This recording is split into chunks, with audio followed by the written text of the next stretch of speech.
एक नगर में एक बहुत धनवान साहूकार रहता था। उसके घर में धन की कोई कमी नहीं थी, परंतु वह दुखी था क्योंकि उसके कोई पुत्र नहीं था। वह इस चिंता में रात दिन दुखी रहता था। पुत्र की कामना के लिए वह प्रत्येक सोमवार को शिवजी का व्रत और पूजन करता था तथा सायंकाल मंदिर जाकर शिवजी के सामने दीपक जलाया करता था। उसके इस भक्ति भाव को देखकर एक समय माता पार्वती ने शिवजी से कहा, महाराज, यह साहूकार आपका अनन्य भक्त है, सदैव आपका व्रत और पूजन बड़ी श्रद्धा के साथ करता है। आपको इसकी मनोकामना अवश्य पूर्ण करनी चाहिए।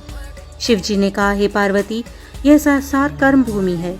किसान खेत में जैसा बीज बोता है वैसा ही फल काटता है। इसी तरह मनुष्य इस संसार में जैसा कर्म करते हैं वैसा ही फल भोगते हैं। माता पार्वती ने अत्यंत आग्रह करके कहा, महाराज, जब यह आपका अनन्य भक्त है और अगर इसको किसी प्रकार का कोई दुख है तो उसे आपको अवश्य दूर करना चाहिए। आप तो सदैव अपने भक्तों पर दयालु होते हैं और उनके दुखों को दूर करते हैं। यदि आप ऐसा नहीं करेंगे तो मनुष्य आपका पूजन और व्रत क्यों करेंगे। माता पार्वती का ऐसा आग्रह देखकर शिवजी कहने लगे, हे पार्वती, इसके कोई पुत्र नहीं है। इसी चिंता में यह अति दुखी रहता है। इसके भाग्य में पुत्र न होने पर भी मैं इसको पुत्र प्राप्ति का वर देता हूँ, परंतु वह पुत्र केवल 12 वर्ष तक जीवित रहेगा। उसके पश्चात वह मृत्यु को प्राप्त हो जाएगा। इससे अधिक मैं इसके लिए कुछ नहीं कर सकता। माता पार्वती और भगवान शिव का यह वार्तालाप वह साहूकार सुन रहा था। इससे उसको न तो प्रसन्नता हुई और न ही कोई दुख हुआ। वह पूर्व की तरह शिवजी का व्रत और पूजन करता रहा। कुछ समय पश्चात साहूकार की स्त्री गर्भवती हुई और 10वें महीने में उसके गर्भ से एक सुंदर पुत्र पैदा हुआ। साहूकार के घर में बहुत सी खुशियां मनाई गई, परंतु साहूकार यह जानता था कि उसकी आयु केवल 12 वर्ष है, इसलिए उसने अधिक प्रसन्नता प्रकट नहीं की और न ही यह भेद किसी को बताया। जब वह बालक 11 वर्ष का हो गया तो बालक की माता उसके पिता से उसका विवाह कराने के लिए कहने लगी। साहूकार ने कहा, अभी मैं इसका विवाह नहीं करूंगा, मैं अपने पुत्र को काशी पढ़ने के लिए भेजूंगा। साहूकार ने पुत्र के मामा को बुलाकर कहा और बहुत सा धन देकर कहने लगा कि तुम इस बालक को काशी पढ़ने के लिए ले जाओ और रास्ते में जिन जिन स्थानों पर भी जाओ, यज्ञ करते, ब्राह्मणों को भोजन कराते और दक्षिणा देते हुए जाना। दोनों मामा भांजे यज्ञ करते, ब्राह्मणों को भोजन कराते और दक्षिणा देते हुए काशी जी की ओर चल पड़े। मार्ग में एक शहर पड़ा। उस शहर में राजा की कन्या का विवाह था, परंतु जो राजकुमार विवाह करने के लिए आया था वह एक आंख से काना था। उसके पिता राजा को इस बात की बड़ी चिंता थी कि कहीं राजकुमार को देखकर राजकुमारी या उसके माता पिता विवाह में किसी प्रकार की अड़चन पैदा न कर दें। जब उसने सेठ के अति सुंदर लड़के को देखा तो मन में विचार किया कि क्यों न द्वारचार के समय इस लड़के से वर का काम चलाया जाए।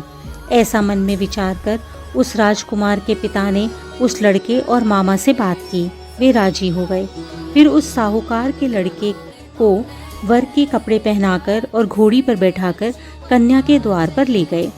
सभी कार्य प्रसन्नतापूर्वक पूर्ण हो गए।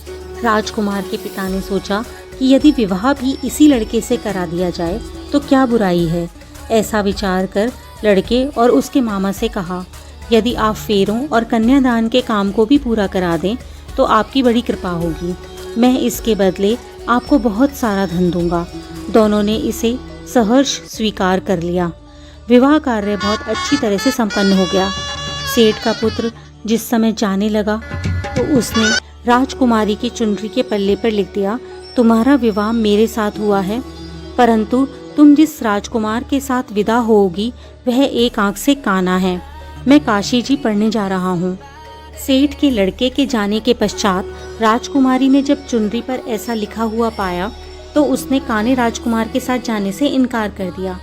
उसने अपने माता पिता को सारी बात बता दी और कहा कि यह मेरा पति नहीं है, मेरा विवाह इसके साथ नहीं हुआ है।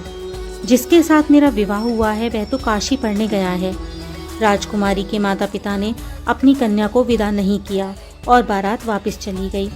उधर सेठ का लड़का और उसका मामा काशी पहुंच गए।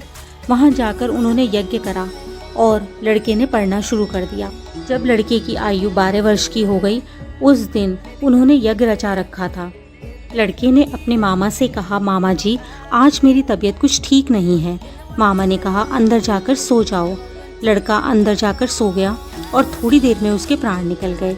उसके मामा ने जब आकर देखा कि उसका भांजा मृत पड़ा है तो उसको बहुत दुख हुआ। उसने सोचा, अगर मैं अभी रोना पीटना मचा दूंगा तो यज्ञ का कार्य अधूरा रह जाएगा। अतः उसने जल्दी से यज्ञ का कार्य समाप्त करवाकर ब्राह्मणों के जाने के बाद रोना पीटना शुरू किया। संयोगवश उसी समय शिव पार्वती उधर से जा रहे थे। जब उन्होंने जोर जोर से रोने की आवाज़ सुनी तो पार्वती जी कहने लगी, महाराज यह कोई दुखिया रो रहा है, उसके कष्ट दूर कीजिए। जब शिव पार्वती वहाँ पहुँचे तो उन्होंने पाया कि वहाँ एक लड़का मृत पड़ा है। माता पार्वती कहने लगी, महाराज यह तो वही सेठ का लड़का है जो आपके वरदान से ही उत्पन्न हुआ था। शिवजी ने कहा, पार्वती इसकी आयु इतनी ही थी, सो यह भोग चुका। तब पार्वती जी ने कहा, हे महाराज इस बालक को कुछ और आयु दो, नहीं तो इसके माता पिता तड़प तड़प कर मर जाएंगे। माता पार्वती के बार बार आग्रह करने पर शिवजी ने उसको जीवन का वरदान दिया। शिवजी की कृपा से वह लड़का जीवित हो गया।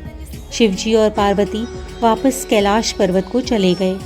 शिक्षा पूर्ण होने पर वह लड़का और उसके मामा उसी प्रकार यज्ञ करते, ब्राह्मणों को भोजन कराते और दक्षिणा देते हुए अपने घर की ओर चल दिए और वापस आते हुए उसी शहर में पहुँचे जहाँ की राजकुमारी के साथ लड़के का विवाह हुआ था। वहाँ आकर उन्होंने यज्ञ आरंभ कर दिया। लड़के के ससुर ने उस सेठ के लड़के को पहचान लिया और महल में ले जाकर उसकी बहुत आवभगत की। फिर बहुत सी दास दासियों सहित आदरपूर्वक अपनी राजकुमारी और जवाई राजा को विदा किया।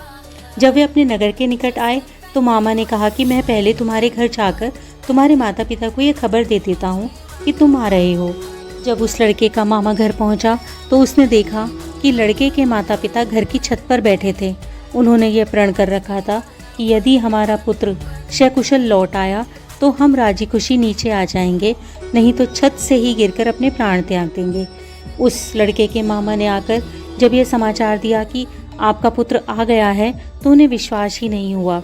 तब मामा ने शपथ पूर्वक कहा कि आपका पुत्र अपनी पत्नी और बहुत सारा धन लेकर आया है। तो सेठ प्रसन्नता से भर गया। सेठ सेठानी आनंद पूर्वक नीचे आए और बाहर आकर उन्होंने अपने पुत्र और उसकी पत्नी का भरपूर स्वागत किया और सभी प्रसन्नता के साथ रहने लगे।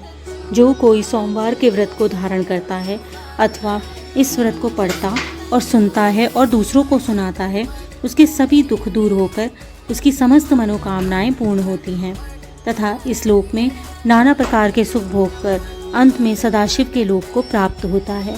ओम नमः शिवाय। इसी प्रकार की अन्य व्रत एवं पौराणिक कथा कहानियों के लिए हमारे चैनल को सब्सक्राइब और शेयर करें ताकि आप भी दूसरों तक इन्हें पहुंचाकर धर्म